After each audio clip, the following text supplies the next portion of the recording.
Everyone in Seoul knew three things about Hyun Seo-jun. 1. He ran an empire from a wheelchair with more power than most men had standing. 2. He was connected to things polite society did not mention out loud. 3. He did not smile. Ever. Not at victories. Not at family dinners. Not in 20 years. His penthouse was museum quiet. His life was perfectly controlled. Then Lydia Desta became his 7th housekeeper in 14 months and committed the ultimate crime. She talked.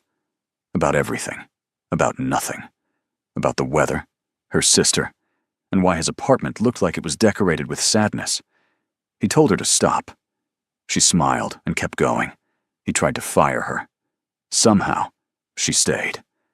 And somewhere between her 3rd week and his grandmother's ultimatum to get married, the impossible started happening.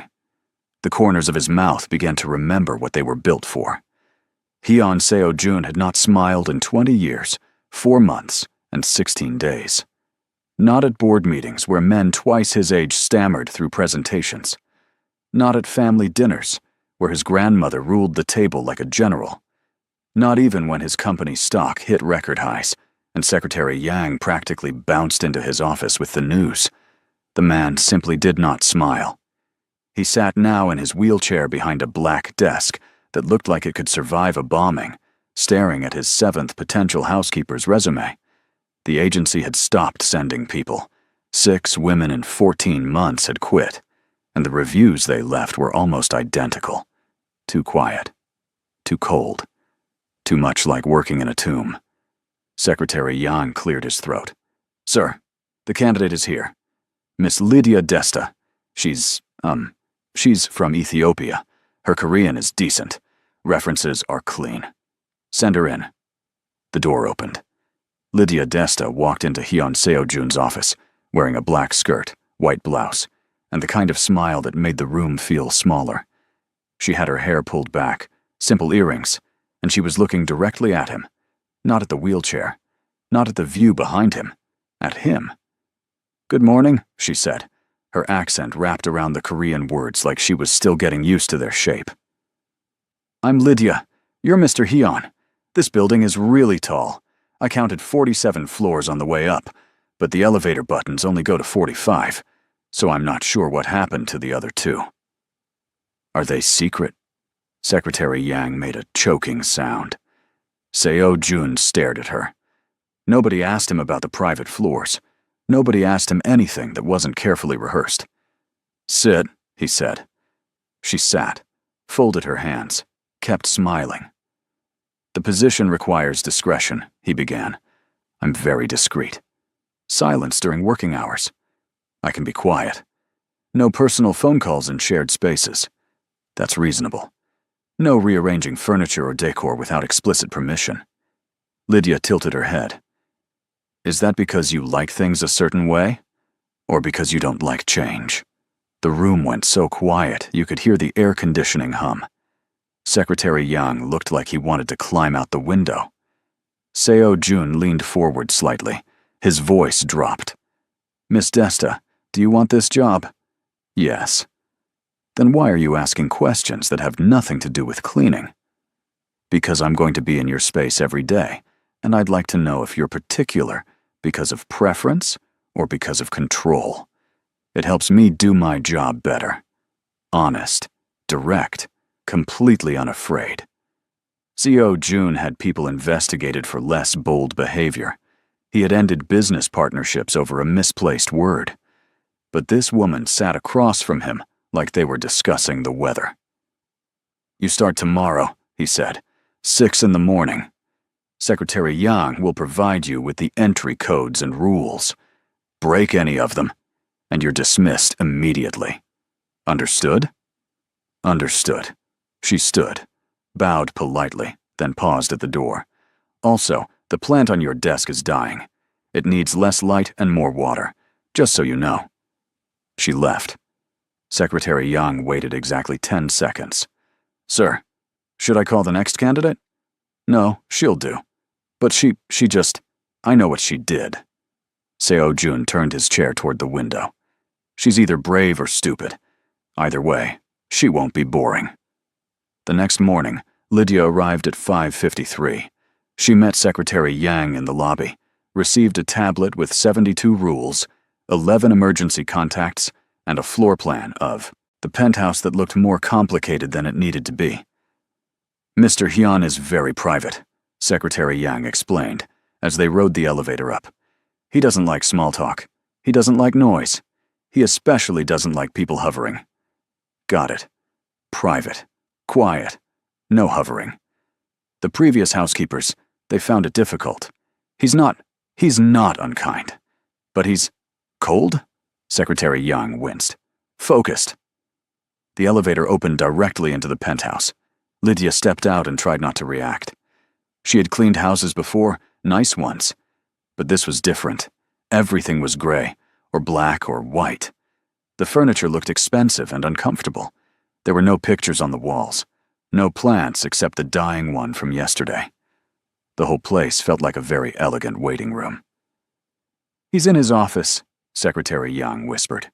Don't disturb him before 9 unless it's an emergency. The kitchen is stocked. He takes coffee at 7, black, no sugar. Meals are in the binder on the counter. Any questions? Does he eat breakfast? He works through breakfast. That's not what I asked. Secretary Yang blinked. I'll leave you to it. He left. Lydia stood in the massive, silent penthouse and made a decision. She pulled out her phone, set a timer, and got to work. By 7, she had cleaned the kitchen, dusted the living room, and started a pot of coffee that filled the space with something that actually smelled like life. She poured a cup, black, no sugar, and walked to the office. The door was half open. Seo-jun sat at his desk, eyes on 3 monitors, fingers moving across a keyboard. He was dressed in all black. His hair was perfect. His expression was carved from stone. Lydia knocked on the doorframe. He didn't look up. Leave it on the table. She set the coffee down, turned to go, stopped. The sun is really nice this morning, she said. His fingers paused on the keyboard. Excuse me? The sun. It's coming through the east windows. Very orange. Thought you should know. Why? Because you've been staring at screens, and sometimes it's nice to look at something else. Now he did look up. His eyes were dark, unreadable. Are you always this talkative? Usually more, actually. I'm being professional right now. This is you being professional. I haven't even told you about the traffic on the way here. The corner of his mouth didn't move, but something in his eyes shifted. Don't. Very rude drivers. I saw a guy make a turn that I'm pretty sure broke physics. Miss Desta. Yes? Stop talking. Okay. She smiled. Enjoy your coffee. She left. Seo-jun stared at the place she'd been standing, then at the coffee, then at the orange sunlight coming through the east windows. He had not noticed the sun in 6 years. He drank the coffee. It was perfect. By the end of week 1, Lydia had learned 3 important things about Hyun Seo-jun. 1, he worked 16-hour days and pretended he didn't need sleep. 2, people were afraid of him, the kind of afraid that made delivery workers leave packages by the elevator instead of knocking. 3, he noticed everything. She rearranged a single book, and he mentioned it the next day.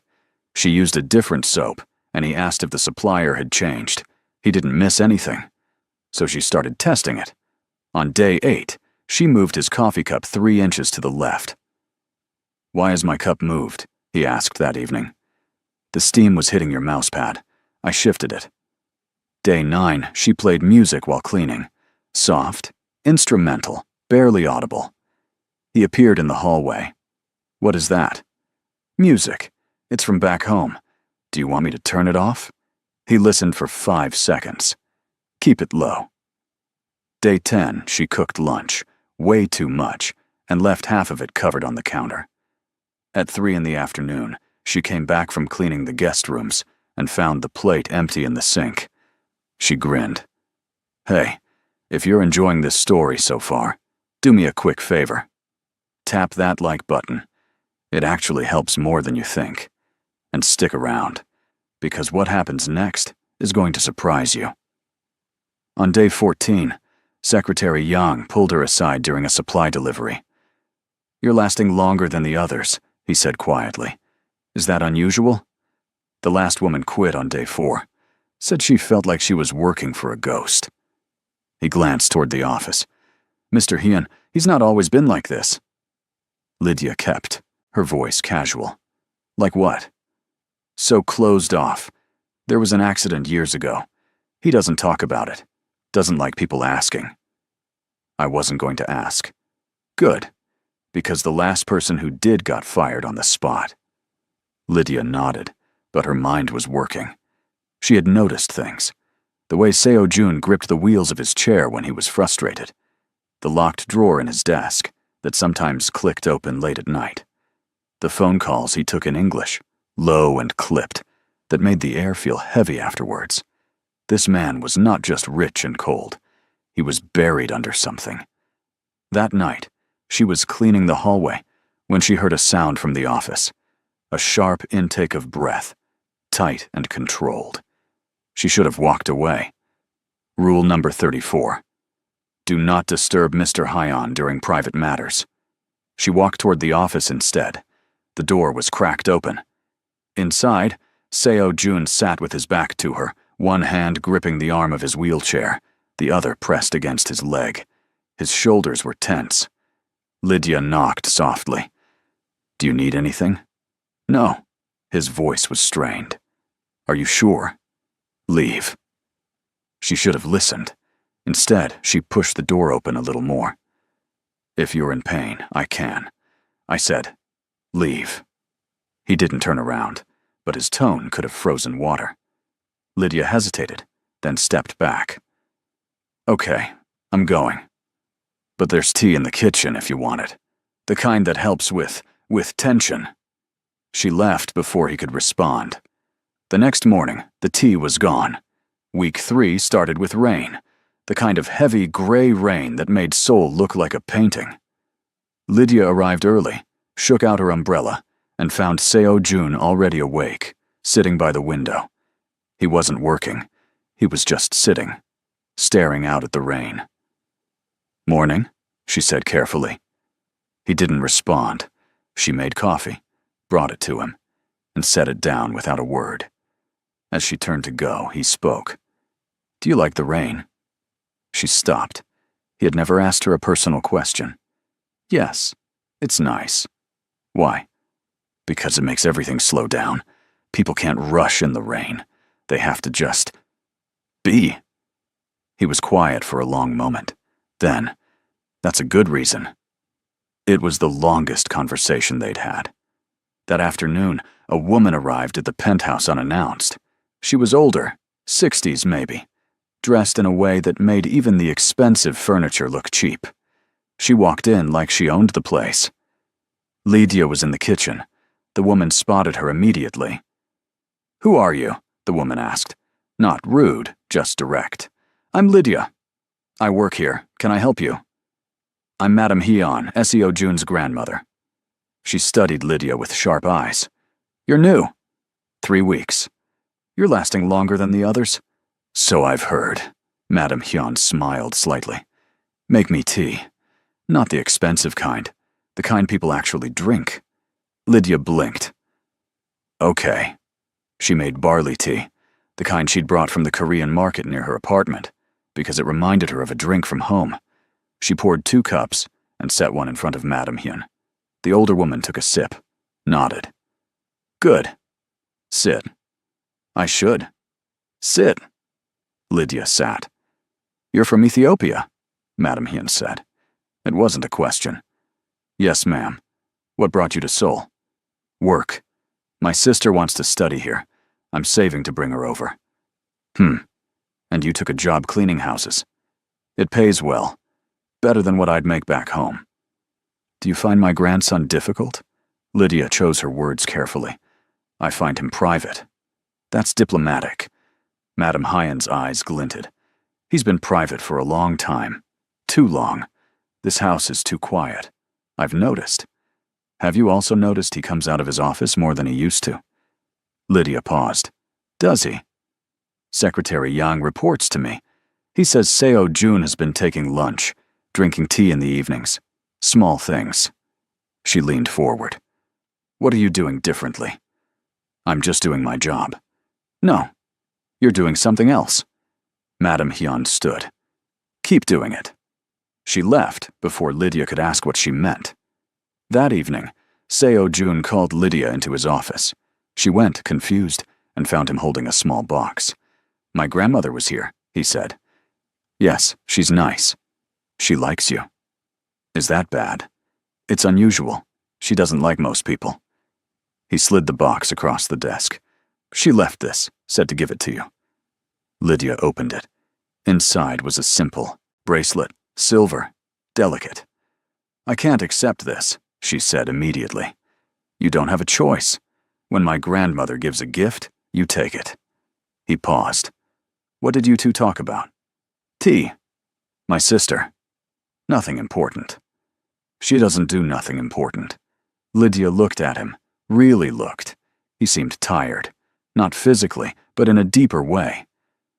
Are you worried about something? No. You're a bad liar. His eyes snapped to hers. Excuse me? You do this thing with your jaw when you lie. It tightens. She mimicked it without thinking. For 3 full seconds, Hyun Seo Jun just stared at her. Then he said, very quietly, Get out. Was it something Out. She left, heart pounding. The next morning, there was a note on the kitchen counter in sharp, clean handwriting. You're right. I do that with my jaw. Lydia smiled for the rest of the day. Week 4 brought a shift. Seo Jun started appearing in shared spaces more often. He'd work at the dining table instead of his office. He'd take calls in the living room. Small things, but noticeable. And he started asking questions. Where in Ethiopia are you from? How old is your sister? Why Seoul and not another city? Lydia answered honestly, and in return, he started offering small pieces of himself, his favorite food. The fact that he hated mornings, that he'd studied in the US for 2 years before the accident. He never mentioned what the accident was. She never asked. But one evening, while she was cooking dinner, he rolled into the kitchen and watched her work. You don't have to cook for me, he said. I know. But I'm cooking anyway, and it's easier to make extra. The contract says meals prepared, not shared. Are you telling me to stop? He hesitated. No. Then I'll keep doing it. She set a plate in front of him. He stared at it. This is Ethiopian, he said. Yes. Doro Wat. It's chicken stew, very common back home. You didn't make Korean food. You've had Korean food your whole life. Thought you might want something different. He picked up a fork, tried it, and went very still. Is it bad? Lydia asked, suddenly nervous. No. He took another bite. It's good. Really good. She beamed. My mom's recipe. I'll make injera next time. It's a bread. You eat it with. I know what injera is. Oh, have you had it? Once, years ago. Business trip to Addis Ababa. He glanced up at her. I didn't think I'd taste it again. Something in his voice made her chest tighten. Well, now you can have it whenever you want. He didn't respond, but he finished every bite. That night, Lydia called her sister. How's the job? Hannah asked, bright and excited. It's good. Different. Different how? My boss is complicated. Complicated bad or complicated interesting? Lydia thought about Seo Jun eating her mother's recipe in silence, about the way he listened when she talked, about the fact that he hadn't smiled once, but sometimes she caught him looking almost peaceful. Interesting, she said finally. Ooh, is he cute? Hannah, I'm just asking.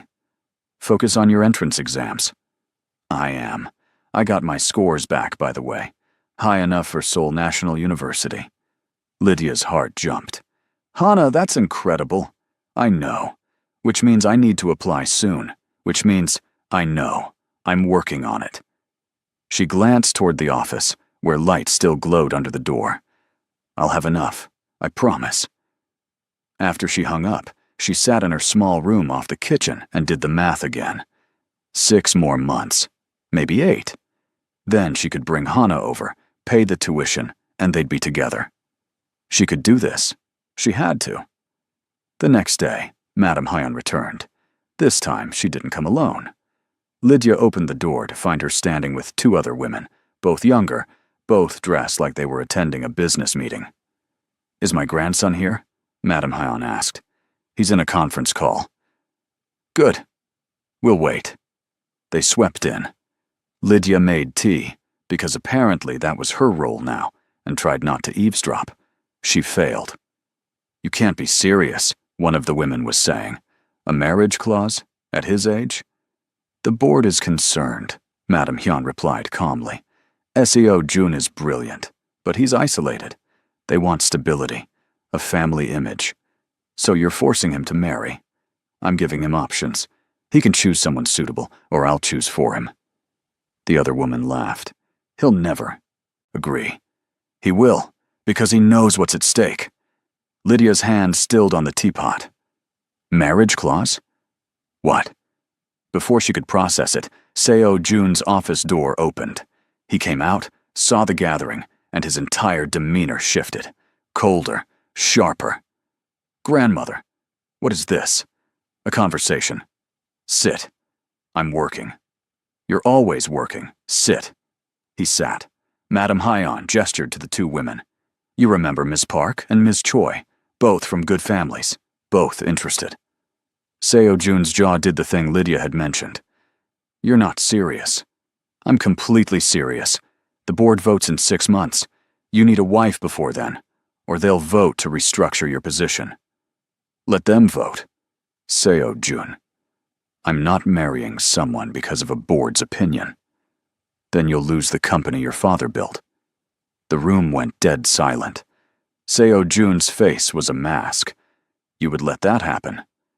"I would let you make your own choices, but I will not let you self-destruct out of pride."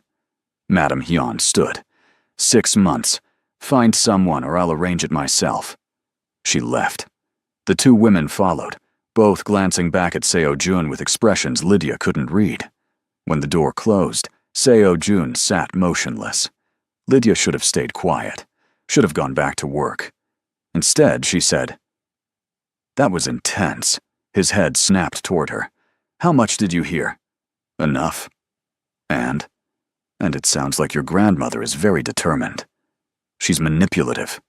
She's worried. You don't know her? I know she came here twice in 4 weeks. That's not manipulation. That's care." He stared at her. "You have an opinion on everything." "Usually, yes. It's exhausting. So I've been told." She picked up the tea tray. "For what it's worth, marrying someone you don't know sounds terrible. I hope you find a better option." She left him sitting there. What she didn't see was the way he watched her go, something shifting in his expression. What she didn't know was that she'd just given him an idea. A terrible, brilliant, completely insane idea.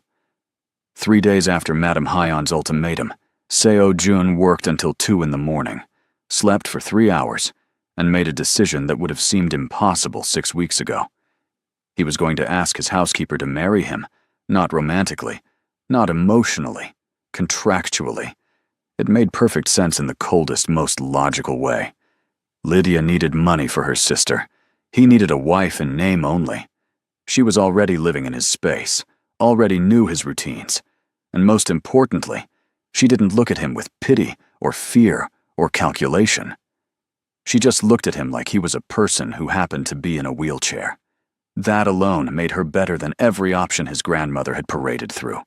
He spent the morning working out terms, compensation, timeline, expectations.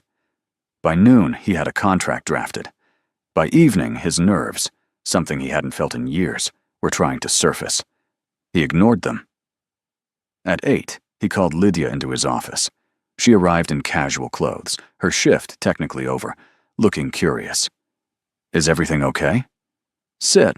She sat, folded her hands, waited. Seo Jun realized he had no idea how to start this conversation.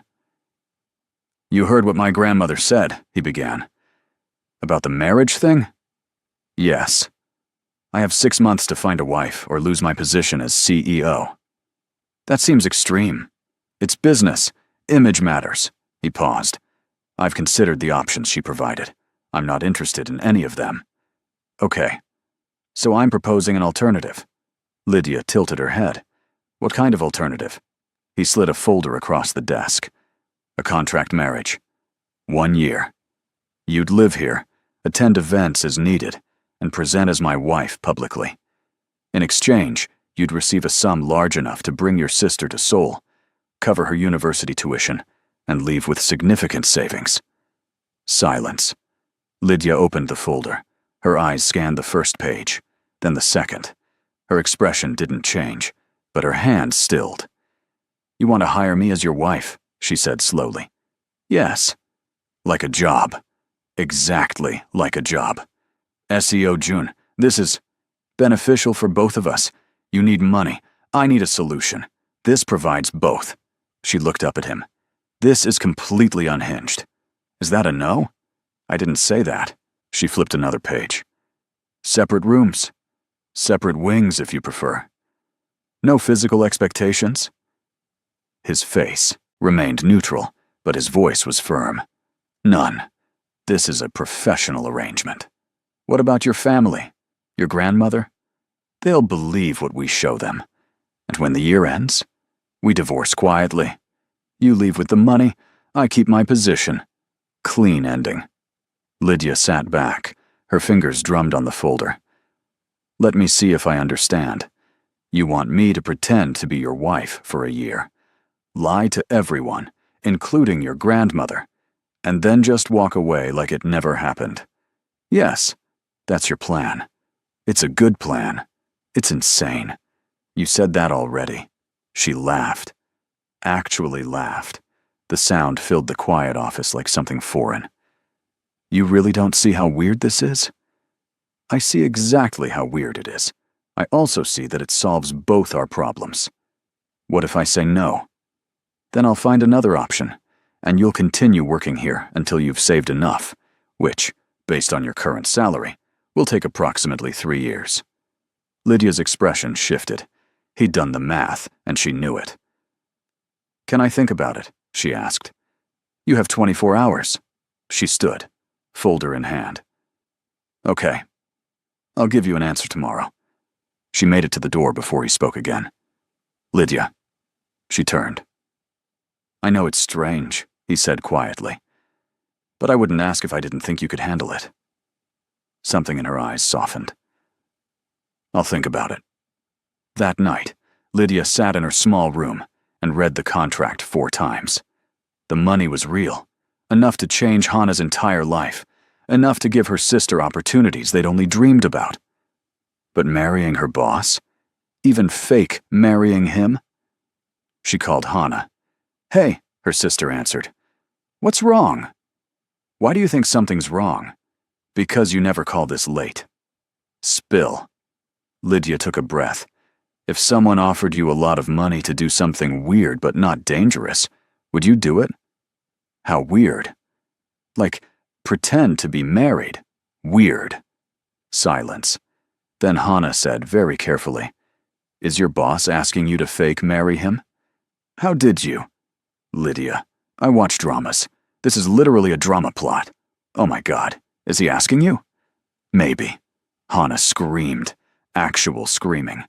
Stop, Lydia hissed. This is serious. This is amazing. What did you say? I haven't answered yet. What's the problem? Is he terrible? No, he's complicated. But not terrible. Is he paying you enough to get me to Seoul? Lydia looked at the contract. Yes, and then some. Then what are you waiting for? Say yes. Hana, it's not that simple. Why not? It's a job, a weird job, but still a job. And if it gets me to university and gets you financial security, what's the problem? Lydia didn't have a good answer. After they hung up, she sat with the contract and realized her sister was right. This was weird. Completely, totally weird.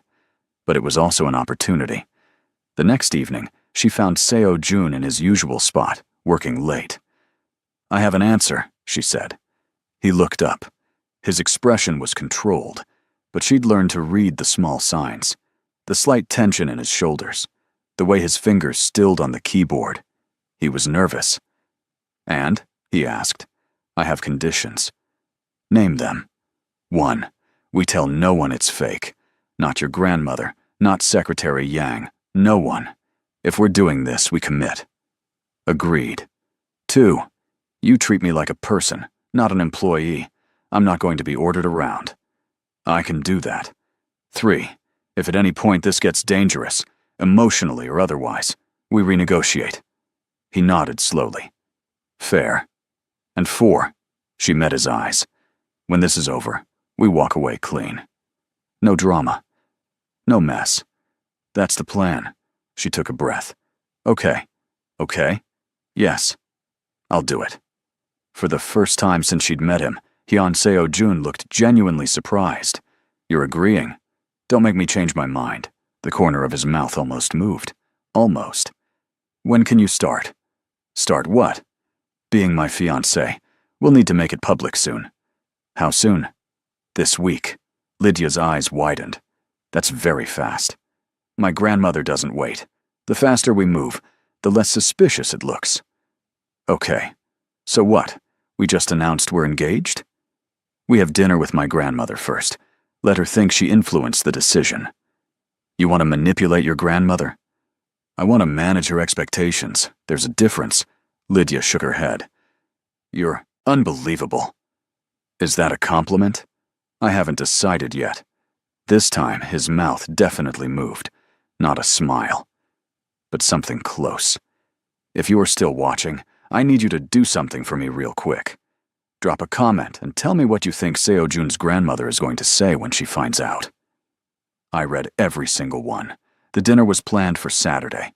Madam Hyun's estate in the hills. Formal dress required. Lydia spent 3 days panicking. I don't have formal clothes, she told Seo-jun on Wednesday. I'll have something sent. I don't know how to act around rich people. You've been around me for 6 weeks. You're different. How? I don't know. You're weird rich. They're intimidating rich. He almost smiled again. Just be yourself. Myself got kicked out of a nice restaurant once for asking too many questions about the menu. Then ask fewer questions. That's terrible advice. Thursday, a dress arrived. Black, simple, elegant. It fit perfectly.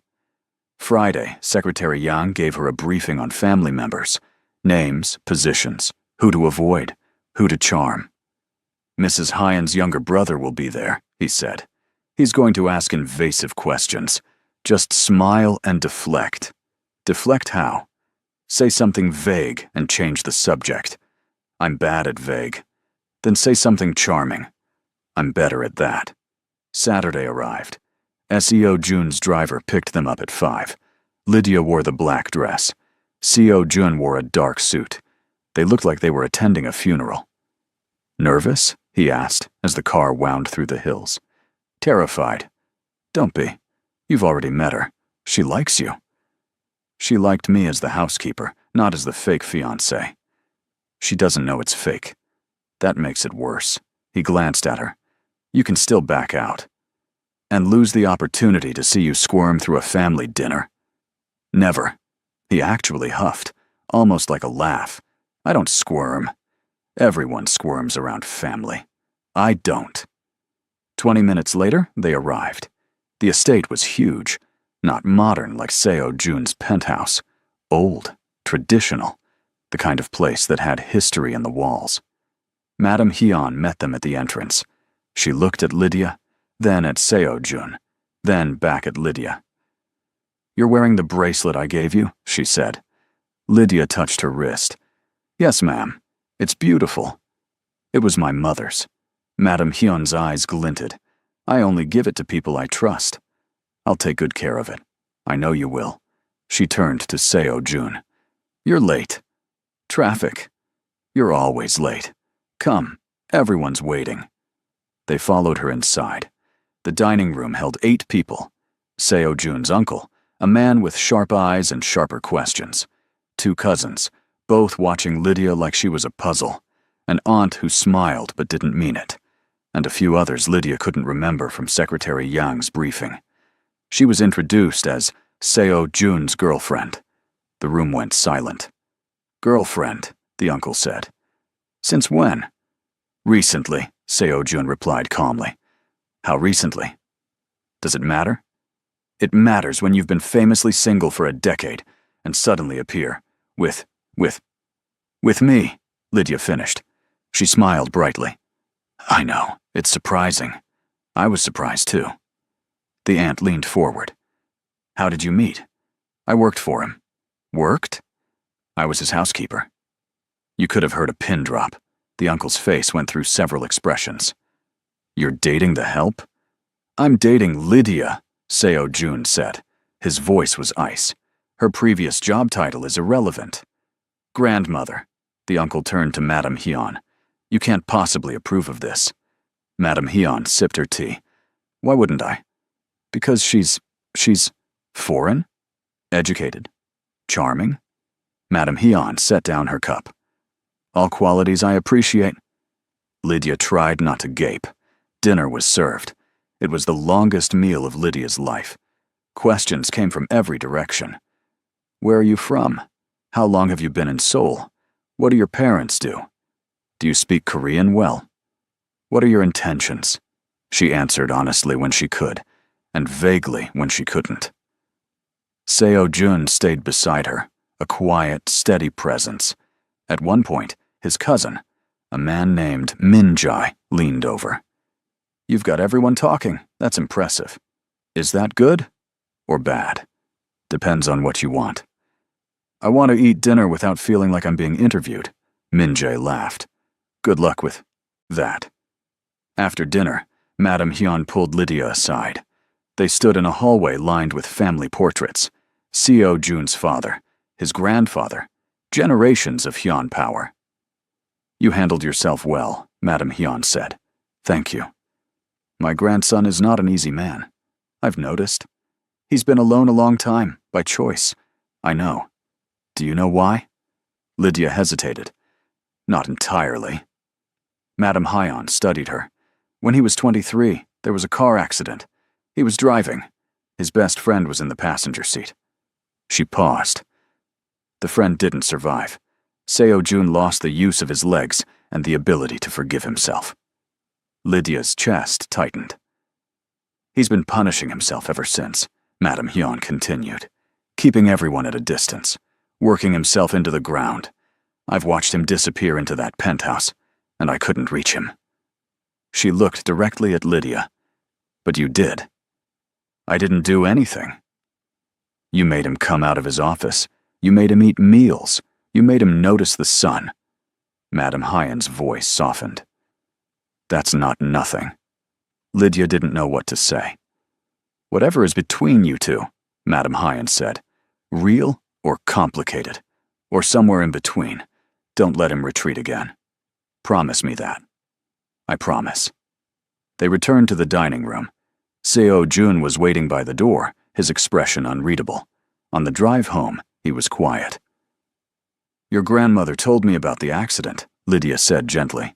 His hands tightened on the armrest. "Did she?" "I'm sorry. That must have been horrible."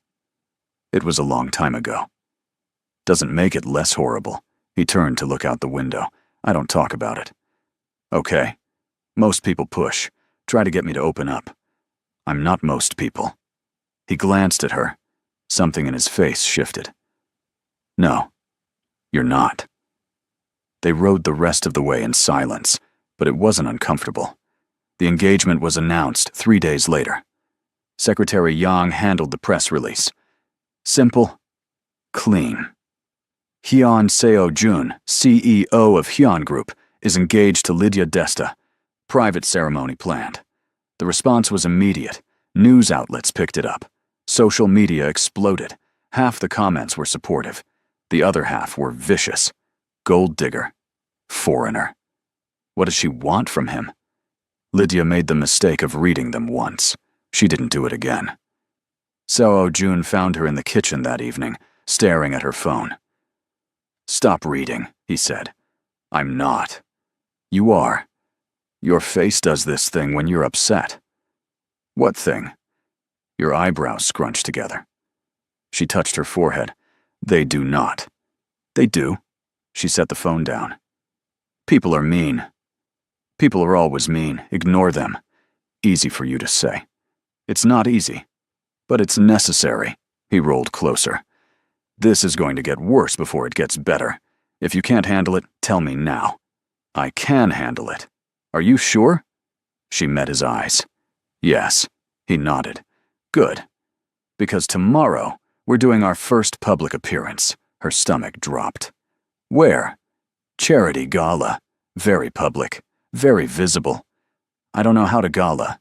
You'll be fine. Seo Jun. Just stay close to me. I'll handle the rest. The gala was everything Lydia feared. Hundreds of people in formal wear. Cameras everywhere. Whispers following them like a shadow. She wore a deep blue dress that Secretary Yang had sent over. Seo Jun wore black again. They arrived together. The moment they entered, conversation stopped. Lydia felt every eye on them. Seo Jun's hand found hers. Breathe. I'm breathing. Good. Keep doing that. They made their way through the room. People approached. Introductions were made. Lydia smiled until her face hurt. And then Lim Tae-woong appeared. He was tall, polished, and his smile didn't reach his eyes. Seo Jun, he said smoothly. I heard the news. Congratulations. Tae-woong. Seo Jun's voice was flat. And this must be the lucky woman. Tae-woong turned to Lydia. Lydia, right? From Ethiopia? Yes. How exotic. Tell me, how does one go from housekeeping to engagement? That's quite the promotion. The insult was wrapped in politeness, but it landed like a slap. Lydia kept smiling. Well, I'm very good at cleaning. Turns out that includes cleaning up misconceptions. Tae-woong's smile faltered. Seo Jun's hand tightened on hers. If you'll excuse us, Seo Jun said coldly. We have people to see. They moved away. I don't like him, Dia muttered. No one does. Why is he here? Because he's a rival, and he's trying to undermine me publicly. Is it working? Not even close. The rest of the evening passed in a blur. By the time they left, Lydia's feet ached and her head pounded. In the car, she slumped against the seat. You did well, Seo Jun said. I wanted to punch that Tae-woong guy. So did I. Really? He's been a problem for years. What kind of problem? Seo Jun hesitated. The kind that uses every weakness he can find. My disability. Now you. I'm not a weakness, he looked at her. I know. Something passed between them. Quiet. Significant. Lydia broke the moment. So what now? Now, we go home. Rest. Prepare for the next event. How many events are there? Enough. She groaned. He almost smiled. The next morning, Lydia woke to her phone ringing. It was Hannah. I saw the pictures, her sister said immediately. You looked amazing. Also, your fake husband is very handsome. You didn't mention that. It's not relevant. It's very relevant. Have you seen his face? Hannah, I'm just saying, if you have to fake marry someone, you did well. Lydia laughed despite herself. How are your applications going? Good. I should hear back in a few weeks. Hannah paused. Lydia, are you okay? Really okay? Yes, I promise. Because this whole thing is insane. I know. But if it works, it'll work. After they hung up, Lydia sat in her room and let herself feel the weight of it all. The lies. The performance. The fact that she was living in a penthouse with a man who barely smiled, and yet somehow made her feel safer than anywhere else. This was temporary, she reminded herself. 1 year. She could do 1 year. What she didn't expect was how quickly the lines would start to blur. 2 months into the arrangement, Lydia's sister arrived in Seoul. Hannah came through the airport gates with 2 massive suitcases, a backpack that looked like it might contain her entire childhood, and a smile that could light up the whole terminal. Lydia saw her and burst into tears. They hadn't seen each other in person for 2 years. Video calls were not the same, not even close. "Stop crying," Hana laughed, hugging her tight. "You're embarrassing me." "I don't care. I missed you." "I missed you too." They pulled apart. Hana looked around. "So where's your super serious fake husband?" "He's not here. He's working." "Of course he is." Hana grinned. "Let's go see this fancy place you're living in." The drive to the penthouse took 40 minutes. Hana spent the entire time asking questions. About Seoul, about the job, about Seo-jun. "Is he nice?" she asked. "He's complicated." "You keep saying that. What does it mean?" "It means he's not warm and fuzzy, but he's not cruel either. He's just different. Different good or different weird? Both." When they arrived, Seo-jun was in his office. Lydia knocked lightly. "Come in." She opened the door. "My sister's here. I wanted to introduce you." He looked up. "Now? If that's okay." He glanced at the screen, then back at her. "Give me 5 minutes." "Thank you." She went back to the living room, where Hana was staring at everything like she'd walked into a museum. "This place is unreal," Hana whispered. "How do you live here and not feel like you're going to break something?" Very carefully. 5 minutes later, Seo-jun emerged from his office. Hana straightened immediately. Lydia made the introductions. "Seo-jun, this is my sister Hana. Hana, this is Hyun Seo-jun." "Hi," Hana said brightly. "Thank you for letting me stay here. I promise I won't be a bother." Seo-jun studied her for a moment. "You're starting at Seoul National University?" "Yes, if I pass the final interview." "You'll pass." "How do you know?" "Your sister talks about you constantly. You're clearly brilliant." Hana beamed. Lydia tried not to look shocked. Seo-jun rarely gave compliments. "Do you need help getting settled?" he asked. "Oh, no, I can." "Lydia will show you to your room. If you need anything, let her know." He nodded politely and returned to his office. Hana waited exactly 3 seconds. "Okay, he's hot and nice. What's the catch?" "Hana, I'm serious. You said he was cold." "He is cold. That was, I don't know. That was him being polite." "If that's him being polite, I want to see him being warm." Lydia rolled her eyes. "Come on. Let me show you your room." The room was in the guest wing. Clean, spacious, better than anywhere Hana had ever stayed. She dropped her bags and flopped onto the bed. "I can't believe this is real." "Believe it. How long do I get to stay?" "As long as you need."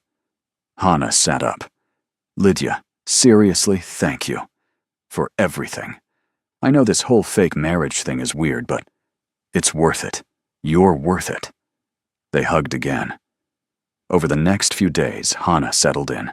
She explored the neighborhood, studied for her interview, and despite Lydia's warnings, she started talking to Seo-jun. A lot. Lydia came home one afternoon to find them in the living room. Hana was sitting on the couch, Seo-jun in his wheelchair nearby, and they were talking. Actually talking. "Wait, so you studied in Boston?" Hana was saying. "For 2 years.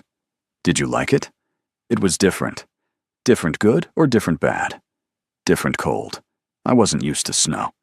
Hana laughed. "I want to see snow. Real snow. Not pictures." "You'll see plenty this winter." Lydia cleared her throat. They both looked up. "Hey," Hana said. "Seo-jun was telling me about Boston." "I heard. Did you know he almost got kicked out of a library once for arguing about a book?"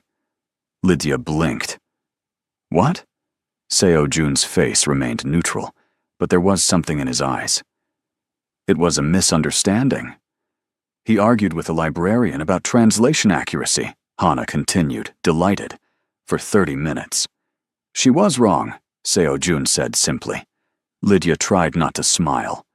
Of course she was. Later, when Hana was in her room, Lydia found Seo-jun on the balcony. "You're good with her," she said.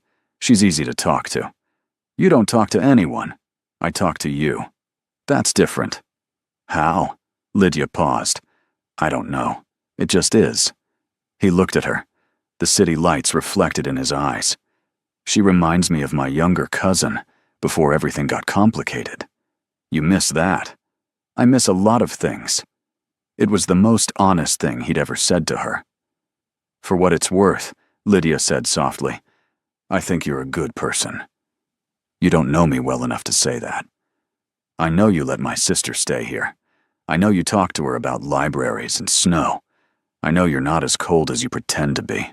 He didn't respond, but he didn't look away either. The moment stretched. Then his phone rang. He glanced at it. His expression shifted. I need to take this. Okay. He left. Lydia stayed on the balcony and wondered when exactly she'd started noticing the way he looked at her. The final interview for Hana's university placement came a week later. She was a nervous wreck. What if I mess up? She asked at breakfast. You won't, Lydia said. What if they ask something I don't know? Then you say you don't know and explain how you'd find the answer. What if, Hana? Seo Jun set down his coffee. You're prepared, you're intelligent, and you're overthinking. But, no buts. You'll do fine.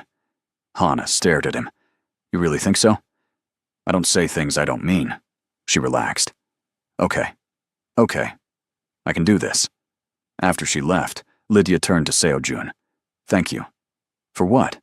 For being kind to her. I'm not being kind. I'm being honest. Still, it means a lot. He nodded, went back to his coffee. But Lydia saw the way his shoulders had loosened, the way he'd looked at Hana like she mattered. He was changing, slowly, quietly, and so was she. That afternoon, Secretary Yang called Lydia into Seo Jun's office. There's a situation, he said. Lydia's stomach dropped. What kind of situation? Seo Jun leaned back in his wheelchair. Lim Tae-woong is making moves. He's been talking to board members, spreading rumors. What kind of rumors? That our engagement is fake, that you're being paid. Her heart stopped. How does he know? He doesn't. He's guessing. But he's loud, and people listen. What do? We prove him wrong. Seo Jun's voice was steady. There's an interview scheduled, a major network. They want to talk about us, about the engagement, about how we met. And you think that'll stop him? I think it'll make him look desperate. Lydia took a breath. Okay. When? This week.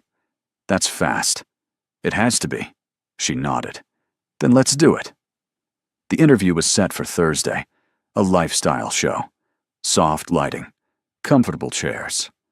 The host was a woman in her 50s, with a warm smile and sharp eyes. Lydia wore a cream-colored dress.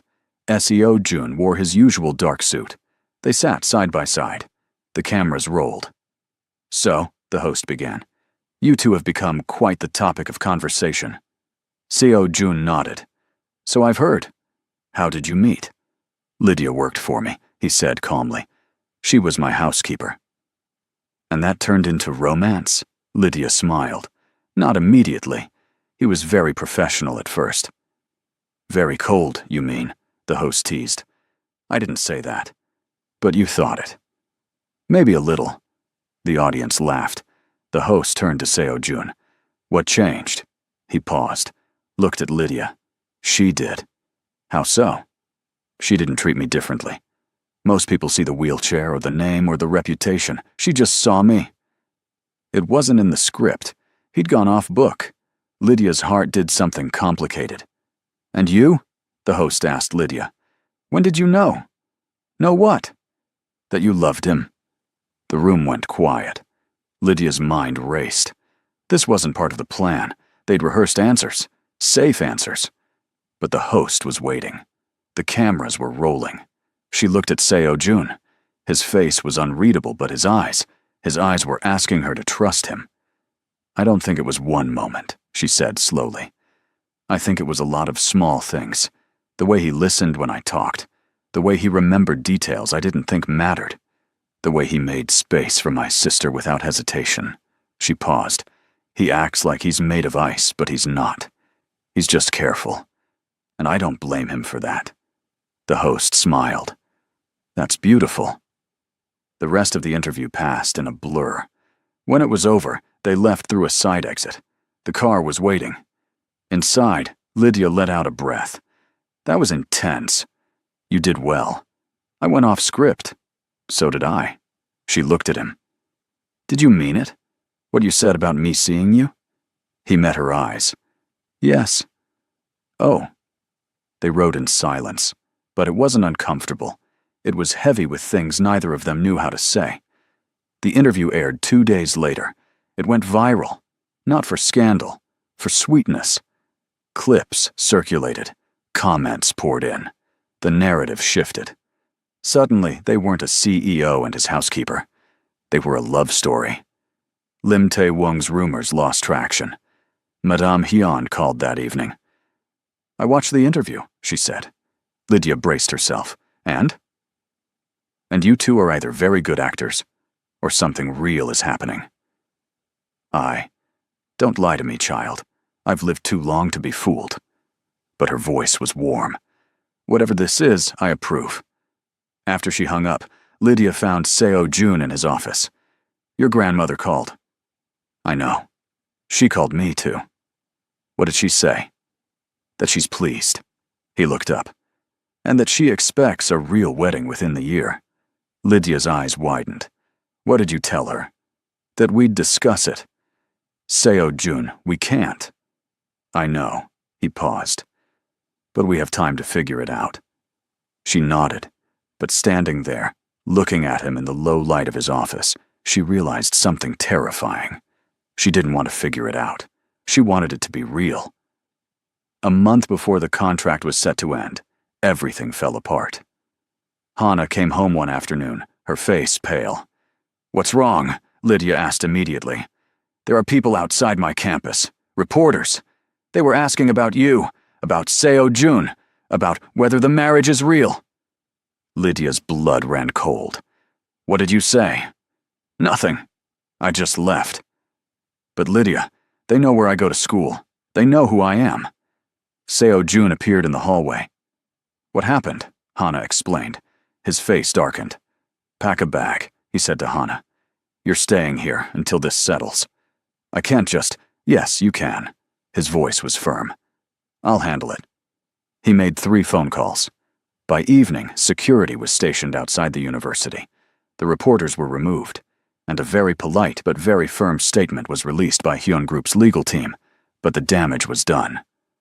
This is because of me, Lydia said that night. She and Seo-jun were alone in the living room. Because I agreed to this insane plan. This is because Tae-woong is desperate. It's my fault. Lydia. I should have said no. I should have... Stop! He rolled closer. This is not your fault. Do you understand me? She looked at him. His face was serious, determined. I brought you into this, he said quietly. If anyone's to blame, it's me. You gave me a choice. And you made it. And now I'm going to protect you, both of you. How? By ending this the right way. Her heart sank. What does that mean? It means we go public. We tell the truth. Seo-jun, if we do that, you lose everything. Not everything. Your position, the company, your grandmother's trust. I'll figure it out. No, she stood. No, we're not doing that. Then what do you suggest? We finish the contract. We keep going. We don't let him win. He stared at her. You're willing to keep doing this? Yes.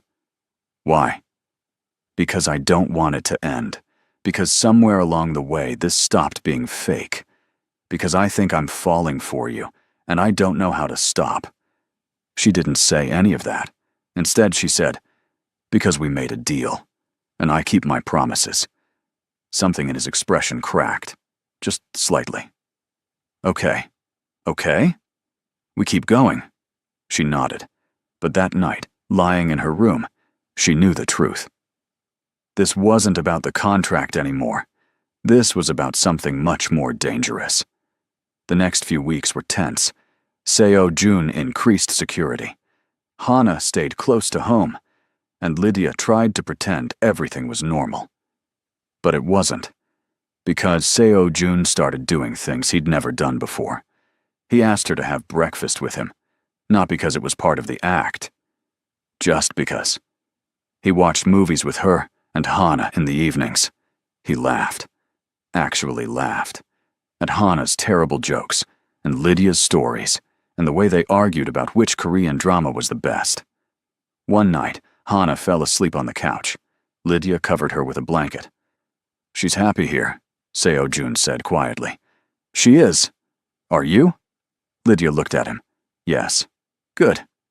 They sat in silence. Then Seo Jun said, "I need to tell you something." Her heart skipped. "Okay. The contract ends in 3 weeks." "I know. And when it does, you're free to leave. Take the money. Start over." "I know that too." He looked at her. Really looked. "What if I don't want you to leave?" The world stopped. "What?" she whispered. "What if I asked you to stay?